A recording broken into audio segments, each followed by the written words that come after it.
Hello, my beautiful souls. Welcome sa ating tarot reading sessions. Keep in mind, general reading po ito. Maaaring mag-resonate, maaaring hindi. Kunin nyo na lang po kung para sa inyo and leave the rest. Maaaring mag-shift energies or magkabaliktad ang sitwasyon. Kaya kayo na pong bahala kung saan kayo nakalugar sa reading natin. Okay, let's see.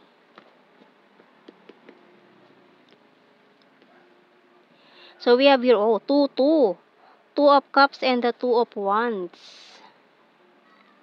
And the Justice, 9 of Wands. The Hermit card, 7 of Pentacles.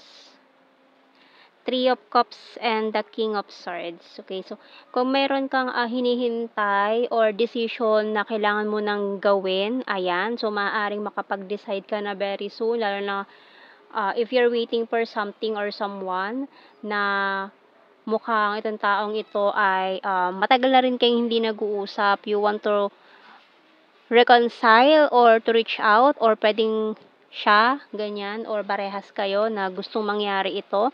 So, we have here the King of Wands sa bottom card. Okay, so pwedeng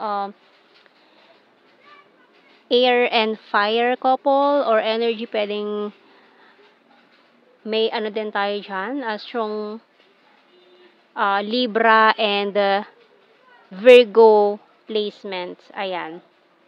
So, tingnan natin anong message ng Archangel natin dito sa reading natin.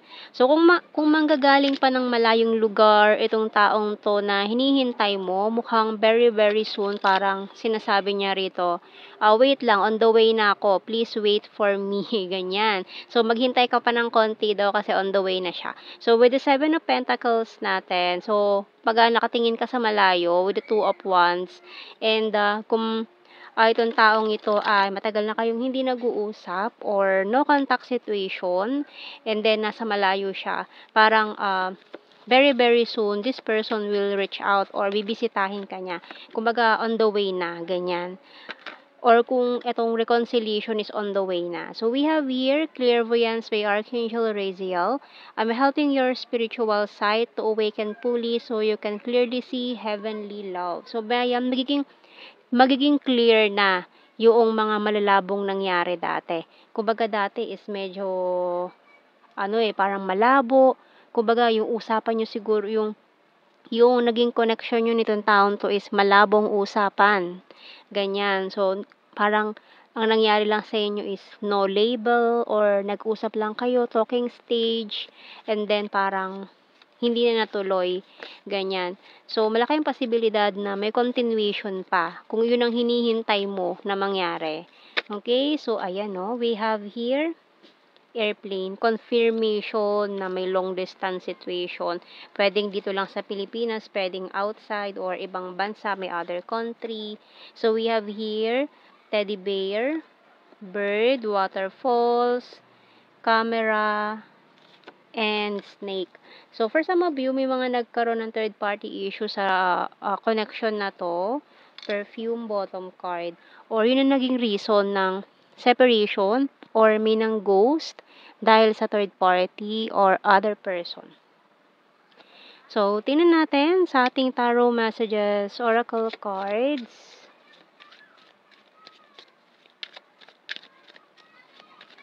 More about this reading and this person. It hurts so badly. So, yung huling usap ninyo medyo masakit, no? Parang may mga harsh words pa na nasabi or nabitawan, waiting for you. Pero naghihintayan pa rin kayo parehas itong taong to eh. So, I need to achieve my goals. We're compatible to each other. You're the fairest of them all, pero wala na siyang nakita na masigit sa'yo eh. I want to marry you someday. And crying over you, feeling lost. So, talagang masakit yung paghihiwalay nyo nitong taong to. And I will fight for you. So, ngayon, willing siya ipaglaban tong connection na meron kayo. And I'm proud of you sa bottom card natin. So, let's see more messages natin. The Hidden Truth, Oracle cards.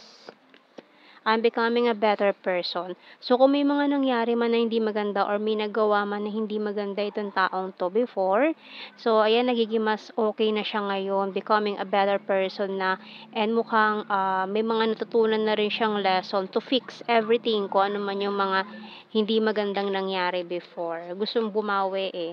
I feel you leaving me behind. You and I were too young. So, for some of you, nagkakalala kayo, mga bata pa lang kayo, or may mga immature pa nung mga panahong yun, kaya nagawa itong mga bagay na ito na naging reason ng separation.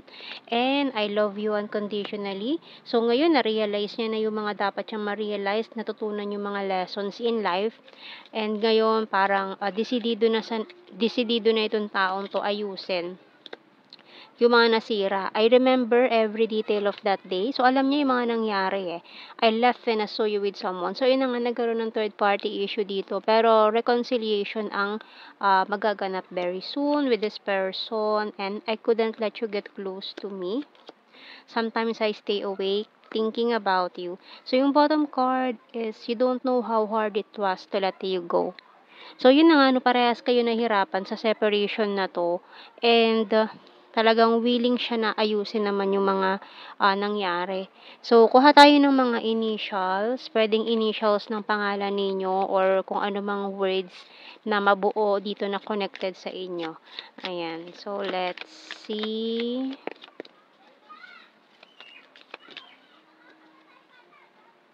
B, H, O. Letter N, K, N, P, Q, R, D, J. Ayan ang mga initials natin. And let's see sa ating blue card. We have here understanding, confession. So, marami siyang gustong i-confess. Sabihin sa'yo. Kailangan lang niya ng pangunawa mo. And regret. So, ayan yung mga panghihinayang niya, pagsisisi niya sa mga nangyari before. And let's see sa ating general signs and messages. So, keywords na lang ito. Hindi na natin kailangan i-explain. Alam nyo na yan. So, we have here divine masculine, neighbor, flirtatious. So, ayan, may mga siguro, dahil nga nagkaroon ng long distance dito, may mga nakalandian siya siguro neighbor, malapit. Ayan, mukhang may mga pinagpalit sa malapit, ganyan, may piniling malapit lang, or ganun yung nangyari for some of you.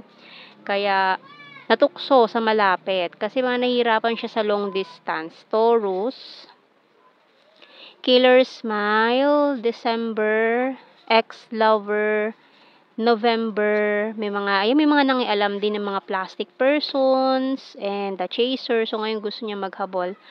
Fanny, South PH, very loyal, Aries, September, Libra.